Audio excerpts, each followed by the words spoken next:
Olá pessoal, agora nós vamos falar sobre o hemograma, um exame que, quando bem interpretado, traz muitas informações relevantes para a prática da fisioterapia.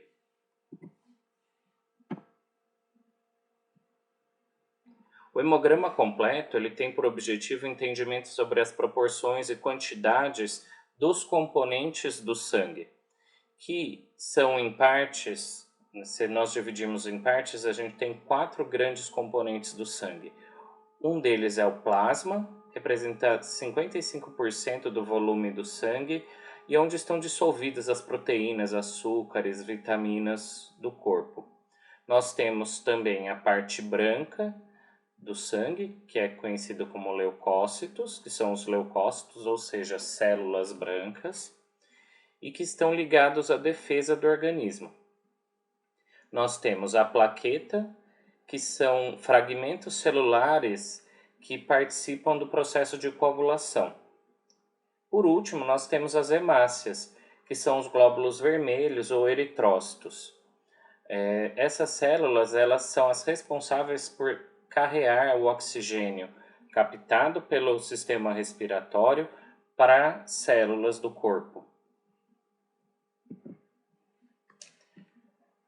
Uma curiosidade com relação à coleta do hemograma completo, espera-se que um paciente, para poder fazer o hemograma, tenha pelo menos 2 horas de repouso ou uma atividade leve. Por isso que, em geral, a gente pede para o paciente ir fazer de manhã, né, o exame, porque ele teve o repouso da noite. Não é interessante que, por exemplo, um paciente faça exercícios extenuantes e depois vá fazer um hemograma completo, a não ser que isso seja para algum entendimento sobre a resposta do exercício físico. Mas, normalmente, a gente pede o hemograma completo já com um paciente em 2 horas de repouso ou com atividades leves. O paciente vai estar sentado porque ele ficar em pé pode alterar o sangue, alterar o valor, né, os resultados do exame de sangue. E aí a coleta é por agulha, geralmente na veia que a gente tem aqui no braço, né, na fossa cubital. E é coletado mais ou menos 4,5 ml de sangue para isso. Vamos lembrar um pouquinho então daquilo que a gente falou dos componentes do sangue. As células vermelhas, que às vezes são conhecidas por hemácias ou eritrócitos, é um sinônimo, são as células que carregam o oxigênio retirado da respiração até os tecidos. E essas células vermelhas, elas carregam a hemoglobina, que é uma importante proteína que está dentro da molécula, da célula do eritrócito, da hemácia, e essa proteína ela consegue carregar o oxigênio. Por quê? Porque o oxigênio se liga aos íons ferro que estão presentes na hemoglobina e conseguem com isso carregar o oxigênio com mais facilidade, já que ele não se dissolve no plasma, como por exemplo o gás carbônico. Temos também as células brancas, né? Então, que são conhecidas como leucócitos. As células brancas têm de 2 tipos, os granulócitos e os agranulócitos. Granulócitos são esses que possuem grânulos dentro das suas células, né? Quando eu vejo em microscópio. E essas células, elas liberam, né, substâncias que participam da defesa, às vezes aqui da defesa que a gente chama não específica, como por exemplo o basófilo e o eosinófilo, que eles participam da defesa não específica do corpo. Já os agranulócitos, eles não apresentam esses grânulos. Os monócitos são os precursores do macrófago, ou seja, é o macrófago que ainda não saiu do sangue para ir até o local onde ele atua. E os macrófagos são os responsáveis, né? O monócito, e aí quando ele se torna macrófago ele é responsável por fazer a fagocitose, ou seja, a limpeza. Por último, o linfócito já é uma célula que participa da defesa específica do corpo. Então ele produz anticorpos ou ele age especificamente em patógenos, né, vírus e bactérias, depois em que o organismo consegue reconhecer e produzir a defesa específica. Por último, as plaquetas são os fragmentos celulares que colaboram na coagulação quando a gente tem uma ruptura de algum tecido. Então, quando a gente tem uma ruptura de vaso sanguíneo, com extravasamento de sangue, as plaquetas elas liberam, né, elas agem junto com outras proteínas e vitaminas, produzindo um coágulo que permite então a regeneração, a recuperação, a reparação aqui do vaso sanguíneo. E aí vale essas perguntas. Quando eu tenho um problema na parte vermelha do sangue, o que eu posso ter? Aí vale a pena pensar, se o sangue, a parte vermelha do sangue é responsável pelo carreamento de oxigênio para os tecidos, quando temos um problema nessa parte, nós vamos ter fraqueza, porque vai faltar oxigênio, nós vamos ter turvação visual, nós vamos ter tontura, porque falta oxigênio, né, cerebral, nos tecidos cerebrais, e com isso a gente tem essa sensação de fraqueza, turvação visual, síncope. Já quando nós temos alterações no leucócito do sangue, a gente está tendo uma questão na defesa do organismo. Ou seja, vamos pensar, eu posso estar aumentando os leucócitos porque o organismo está tentando enfrentar uma infecção. Já eu posso ter uma alteração de diminuição de leucócitos, também por causa de uma infecção, mas pode ser também devido a problemas relacionados a leucemias e outras alterações do sangue que estão relacionados à defesa do organismo. Por último, podemos ter as plaquetas, né, que quando elas estão em grande quantidade, a gente tem problemas com relação a muita coagulação, mesmo onde não deveria estar coagulando. Ou ainda, quando eu tenho poucas plaquetas no sangue, a gente pode ter sangramento espontâneo, ou seja, o corpo, mesmo a pequenas lesões, ele não consegue coagular e isso gera sangramentos importantes. Esse é uma carinha de um hemograma quando vocês receberem o exame. Ele vai me dar aqui as informações com relação a como está a pessoa e os valores de referência.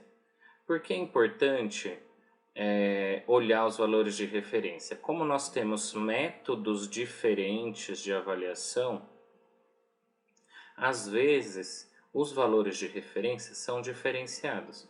Então é importante estar sempre de olho nesses valores de referência, comparar com o que o paciente apresentou e aí fazer uma interpretação baseada nisso. Como eu faço a interpretação do eritograma, ou seja, da parte vermelha do sangue? Quando ele está abaixo do normal, a gente chama isso de anemia.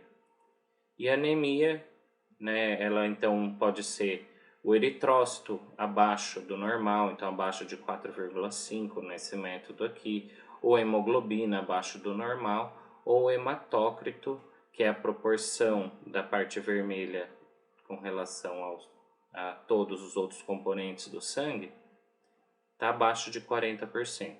Quando isso está abaixo do normal, a gente vai ter anemia, que pode ter fraqueza e tontura. E é importante para a nossa prática que, por exemplo, uma hemoglobina abaixo de 8 gramas por porcentagem aqui, ela representa risco para o exercício físico. Então, os exercícios físicos, quando eles estão contraindicados, quando a hemoglobina está abaixo de um valor de 8. Acima do normal, a gente chama de eritocitose. E a eritocitose, ele pode ter um sangue mais espesso e com uma maior chance de formação de trombos. E isso pode ser causado por uma desidratação, então o plasma diminui em quantidade e aí em proporção as células sanguíneas aumentam, e aí isso tem um hematócrito maior, ou por hipóxia. E aí como isso funcionaria, né? A hipóxia, hipoxemia, a longo prazo faz com que o corpo reaja tentando aumentar a quantidade de células vermelhas para que tenha mais células tentando captar o oxigênio do sistema respiratório. E aí então um paciente que permanece em hipoxemia por longos períodos é um paciente que produz mais hemácias para tentar reagir àquela situação, captando mais oxigênio do sistema respiratório. E aí ele pode ter essa questão da eritocitose, que a longo prazo pode aumentar o risco de AVC ou de eventos isquêmicos do coração por causa desse aumento da viscosidade do sangue. Já o leucograma, a gente pode ter, quando ele está abaixo do normal, a gente chama de leucopenia. A leucopenia é um ocorrido, né, que é quando está abaixo de 4.500 células por mililitro cúbico de sangue. Ele pode acontecer por causa das infecções, ou seja, as células da defesa estão enfrentando uma infecção e por isso elas estão morrendo e o corpo está tentando, né, enfrentar uma infecção e aí ele está com a leucopenia. Mas pode acontecer também nas neoplasias quando há problemas na formação dos leucócitos. Quando eu tenho leucócitos acima dos 11.000 células por mililitro cúbico de sangue, eu tenho leucocitose. E aí, quando eu tenho leucocitose, também pode ser uma infecção, né? O corpo produzindo muitas células para tentar enfrentar uma infecção. Também pode ser uma neoplasia, quando o corpo produz muitos leucócitos por causa de uma alteração das células precursoras dos leucócitos. Em geral, quando a gente vê leucopenia, leucocitose, a palavra que vem à cabeça é infecção. As neoplasias são coisas que a gente imagina depois de ver depois de confirmar se não tem nenhuma infecção acontecendo. Também podemos segmentar o leucograma em menores partes, né? Então o leucócito são todas as células. Quando eu vou ver as células por partes, eu posso ver aqui, né, os leucócitos, os neutrófilos, parte dos leucócitos, ou seja, 67% dos leucócitos são neutrófilos nesse exame. E aí ele me dá essa proporção, que é normal, dos componentes que vão virar neutrófilos. Então, os segmentados, bastonetes e metamielócitos, eles são as células precursoras do neutrófilo. E quando elas estão aumentadas, quer dizer que o corpo está tendo dificuldade em enfrentar a infecção, tá? Então, os metamielócitos, os bastonetes, eles são células precursoras dos neutrófilos e que não deveriam estar no sangue, sim na medula, mas quando a infecção está muito intensa e o corpo está tentando enfrentar e está tendo dificuldade, elas são também recrutadas. E aí, quando essas células estão recrutadas, dá um indício de que o corpo está tendo dificuldade de enfrentar aquela infecção. A gente chama isso de desvio à esquerda, ou seja, as células precursoras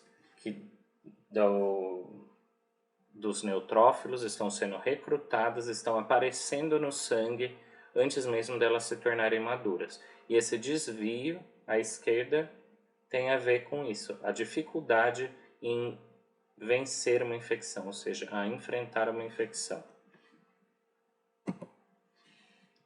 Os eosinófilos, quando estão aumentados, a gente considera, já pensa em alergias e verminoses, porque são células recrutadas nessas situações, ou seja, reações alérgicas ou reações frente a vermes.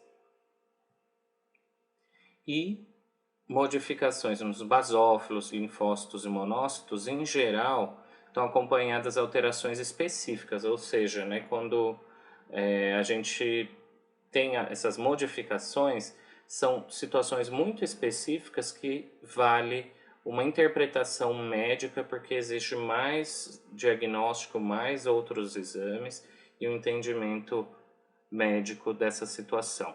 A gente não consegue favorecer o nosso diagnóstico funcional como fisioterapeutas, né, o nosso diagnóstico fisioterapêutico por meio dessas outras células que exigem um entendimento maior do sistema sanguíneo aí, do sangue, e com isso a gente então precisa de uma interpretação junto a um médico. Já o plaquetograma, ela é a parte relacionada à coagulação. Então a plaquetopenia pode levar a sangramento espontâneo, né? Ou seja, quando as células do sangue estão abaixo de 150 mil, os fragmentos celulares das plaquetas estão abaixo de 150 mil, pode levar a sangramento espontâneo. E as causas podem ser neoplasia, problemas hepáticos e sangramento intenso também.